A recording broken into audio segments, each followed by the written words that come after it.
علیکم۔ عالم Dastgir T V میں خوش آمدید۔ آج ہم سورۃ البقرہ کی آیت نمبر 35 اور 36 یعنی 35 اور 36 کا ترجمہ و تفسیر پڑھیں گے، تو چلیے پڑھ لیتے ہیں۔ اعوذ باللہ من الشیطان الرجیم، بسم اللہ الرحمن الرحیم۔ وَقُلْنَا يَا آدَمُ اسْكُنْ أَنْتَ وَزَوْجُكَ الْجَنَّةَ وَكُلَا مِنْهَا رَغَدًا حَيْثُ شِئْتُمَا وَلَا تَقْرَبَا هَٰذِهِ الشَّجَرَةَ فَتَكُونَا مِنَ الظَّالِمِينَ فَأَزَلَّهُمُ الشَّيْطَانُ عَنْهَا فَأَخْرَجَهُمَا مِمَّا كَانَا فِيهِ وَقُلْنَا اهْبِطُوا بَعْضُكُمْ لِبَعْضٍ عَدُوٌّ وَلَكُمْ فِي الْأَرْضِ مُسْتَقَرٌّ وَمَتَاعٌ إِلَىٰ حِینٍ۔ ترجمہ کنز ایمان۔ اور ہم نے فرمایا، اے آدم، تو اور تیری بیوی اس جنت میں رہو اور کھاؤ اس میں سے بے روک ٹوک جہاں تمہارا جی چاہے، مگر اس پیڑ کے پاس نہ جانا کہ حد سے بڑھنے والوں میں ہو جاؤ گے۔ تو شیطان نے جنت سے انہیں لغزش دی اور جہاں رہتے تھے وہاں سے انہیں الگ کر دیا، اور ہم نے فرمایا، نیچے اترو، آپس میں ایک تمہارا دوسرے کا دشمن اور تمہیں ایک وقت تک زمین میں ٹھہرنا اور برتنا ہے۔ صراط الجنان سے اس کی تفسیر بھی سن لیجیے۔ یا آدم اسکن انت وزوجک الجنۃ، اے آدم تم اور تمہاری بیوی جنت میں رہو۔ یہاں سے حضرت آدم علیہ السلام اور ابلیس کا واقعہ بیان کیا گیا ہے۔ اس کا خلاصہ درج ذیل ہے۔ حضرت آدم علیہ السلام اور ابلیس کے واقعے کا خلاصہ کیا ہے، سن لیجیے۔ حضرت آدم علیہ السلام کو سجدہ نہ کرنے کی وجہ سے شیطان مردود ہوا تھا، لہٰذا وہ حضرت آدم علیہ السلام کو نقصان پہنچانے کی طاق میں رہا۔ اللہ تعالیٰ نے حضرت آدم علیہ السلام اور حضرت حوا رضی اللہ تعالیٰ عنہا سے فرمایا کہ جنت میں رہو اور جہاں دل کرے بے روک ٹوک کھاؤ، البتہ اس درخت کے قریب نہ جانا۔ شیطان نے انہیں وسوسہ ڈالا اور کہنے لگا کہ تمہیں تمہارے رب عز و جل نے اس درخت سے اس لیے منع فرمایا کہ کہیں تم فرشتے نہ بن جاؤ یا تم ہمیشہ زندہ رہنے والے نہ بن جاؤ، اور اس کے ساتھ شیطان نے قسم کھا کر کہا کہ میں تم دونوں کا خیر خواہ ہوں۔ اس پر انہیں خیال ہوا کہ اللہ پاک کی جھوٹی قسم کون کھا سکتا ہے۔ اس خیال سے حضرت حوا رضی اللہ تعالیٰ عنہا نے ان میں سے کچھ کھایا، پھر حضرت آدم علیہ السلام کو دیا تو انہوں نے بھی کھا لیا، اور یہ خیال کیا کہ اللہ تعالیٰ کی ممانعت تحریمی نہ تھی بلکہ تنزیہی تھی، یعنی حرام قرار دینے کے لیے نہ تھی بلکہ ایک ناپسندیدگی کا اظہار تھا۔ یہاں حضرت آدم علیہ السلام سے اجتہاد میں خطا ہوئی، اور خطائے اجتہادی گناہ نہیں ہوتی، چنانچہ شیطان کے دھوکے کی وجہ سے انہوں نے اس ممنوعہ درخت کا پھل کھا لیا، اور پھل کھاتے ہی ان کے پردے کے مقام بے پردہ ہو گئے، اور وہ اسے چھپانے کے لیے ان پر پتے ڈالنے لگے۔ اس وقت اللہ تعالیٰ نے فرمایا کہ کیا میں نے تمہیں اس درخت سے منع نہیں کیا تھا، اور میں نے تم سے یہ نہ فرمایا تھا کہ شیطان تمہارا کھلا دشمن ہے؟ اس کے بعد حکم الہی ہوا کہ تم زمین پر اتر جاؤ۔ اب تمہاری اولاد آپس میں ایک دوسرے کی دشمن ہوگی، اور تم ایک خاص وقت تک زمین میں رہو گے۔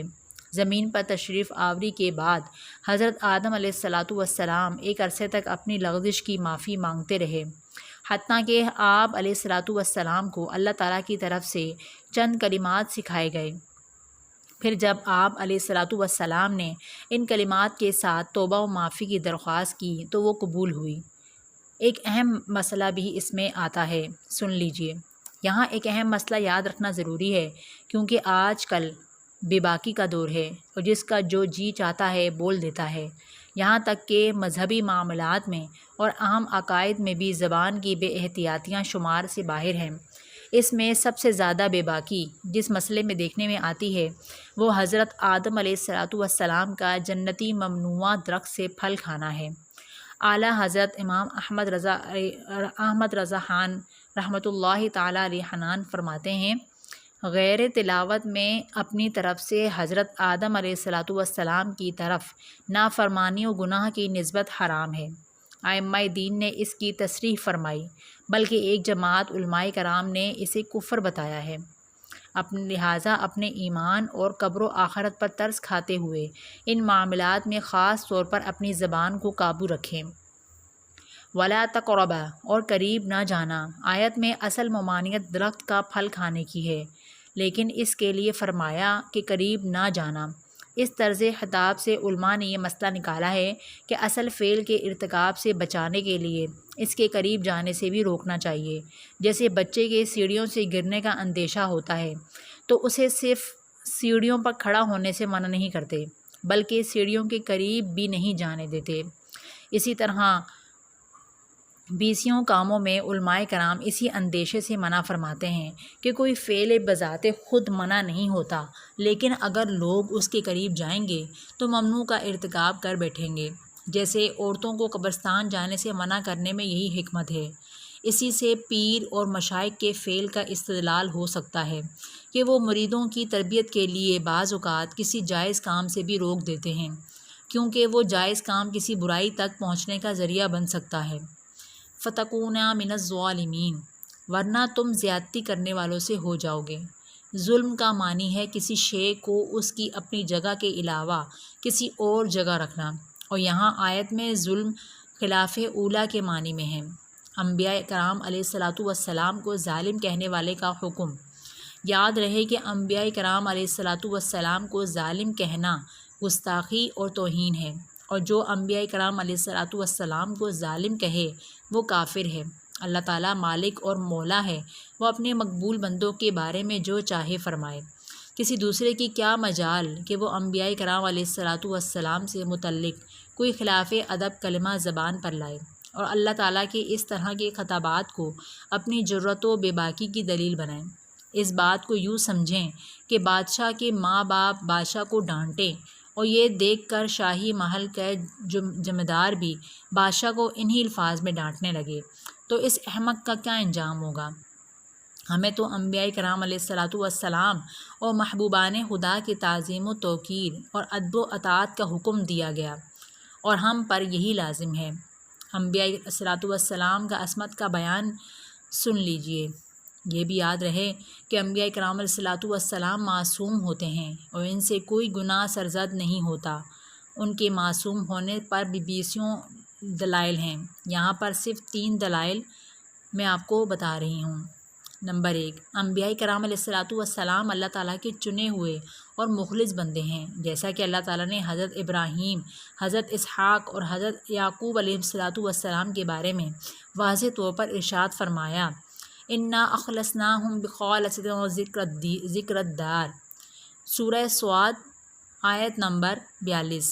ترجمہ کنز العرفان، بے شک ہم نے انہیں ایک کھری بات سے چن لیا، وہ اس آخرت کے گھر کی یاد ہے۔ اور حضرت یوسف علیہ السلام کے بارے میں ارشاد فرمایا، إِنَّهُ مِنْ عِبَادِنَا الْمُخْلَصِينَ، سورہ یوسف آیت نمبر 24۔ ترجمہ کنز الایمان، بے شک وہ ہمارے چنے ہوئے بندوں میں سے ہے، اور جو اللہ تعالیٰ کے مخلص بندے ہیں شیطان انہیں گمراہ نہیں کر سکتا، جیسا کہ اس کا یہ اعتراف خود قرآن مجید میں موجود ہے۔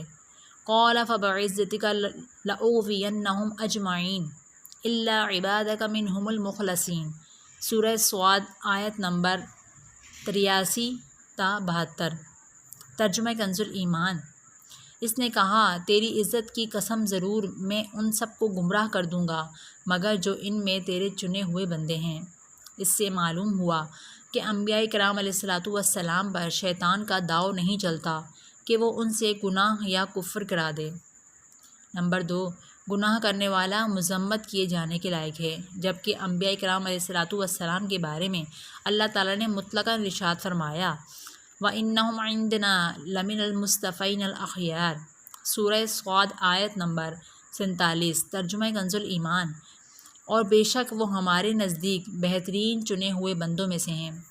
نمبر 3، انبیاء کرام علیہ السلام فرشتوں سے افضل ہیں، اور جب فرشتوں سے گناہ صادر نہیں ہوتا تو ضروری ہے کہ انبیاء کرام علیہ السلام سے بھی گناہ صادر نہ ہو، کیونکہ اگر انبیاء کرام علیہ السلام سے بھی گناہ صادر ہو تو وہ فرشتوں سے افضل نہیں رہیں گے۔